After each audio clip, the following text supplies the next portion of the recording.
Diesel கடத்தலை முறியடிக்க மேற்கொள்ளப்பட்ட சோதனை நடவடிக்கையில் 2 டத்தோக்கள் உட்பட 6 பேர் கைது செய்யப்பட்டிருப்பதாக மலேசிய லஞ்ச ஊழல் தடுப்பு ஆணையமான MACCயின் தலைமை ஆணையர் தான் ஸ்ரீ அசாம்பாக்கி தெரிவித்துள்ளார்.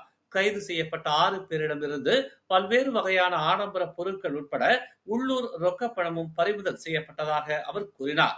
லஞ்ச ஊழல் தடுப்பு ஆணையத்தின் ஓப்ஸ் கரேன் எனும் சிறப்பு சோதனை நடவடிக்கையில் சபா சரவா மாநிலங்களில் சட்டவிரோதமாக டீசல் எரிவாயு கடத்தப்படுவதை கண்டறிந்ததும் பின்னணியில் இயங்கிய 2 டத்தோக்களையும் அவர்களின் நண்பர்களையும் MACC கைது செய்ததாக தான் ஸ்ரீ அசாம்பாக்கி இன்று நடைபெற்ற செய்தியாளர்கள் சந்திப்பில் விளக்கமளித்தார்.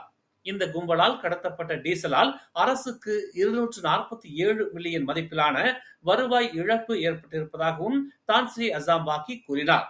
சம்பந்தப்பட்ட நிறுவனம் அரசு உரிமம் பெற்ற டீசல் விற்பனை நிறுவனமாக கடந்த 10 ஆண்டுகளுக்கு மேலாக செயல்பட்டு வந்த நிலையில் டீசல் சுத்திகரிப்பு நிறுவனத்தின் மூலமாக பெறப்படும் டீசலை பதுக்கி வைத்து அதன் விலை உயரும் போது டீசலை விற்பனைக்கு கொண்டு வந்து அதிக லாபம் பெற்று வருவதாக முதற்கட்ட விசாரணையில் தெரிய வந்துள்ளது. அரசாங்கத்தின் டீசல் குத்தகைகளை குறைவான லாபத்திற்கு பெற்று அதனை அதிக லாபத்தில் விற்கும் இது மாதிரியான நிறுவனங்களை அடையாளம் காண லஞ்ச ஊழல் தடுப்பு ஆணையம் ஓப்ஸ் கரேன் எனும் சிறப்பு சோதனை நடவடிக்கையின் விசாரணையை கடந்த 2 ஆண்டுகளாக மேற்கொண்டு வருவதாக தான் ஸ்ரீ அசாம்பாக்கி தெரிவித்தார். மேலும் செய்திகளை தெரிந்து கொள்ள தமிழ் மலர் நாளிதழை பாருங்கள். உடனுக்குடன் செய்திகளை தெரிந்து கொள்ள தமிழ் மலர் இணையதளம், தமிழ் மலர் செயலி மற்றும் மலர் டிவி யூடியூப் சேனலை வலம் வாருங்கள். எங்களோடு இணைந்திருக்க மலர் டிவியை பதிவு செய்து கொள்ளுங்கள்.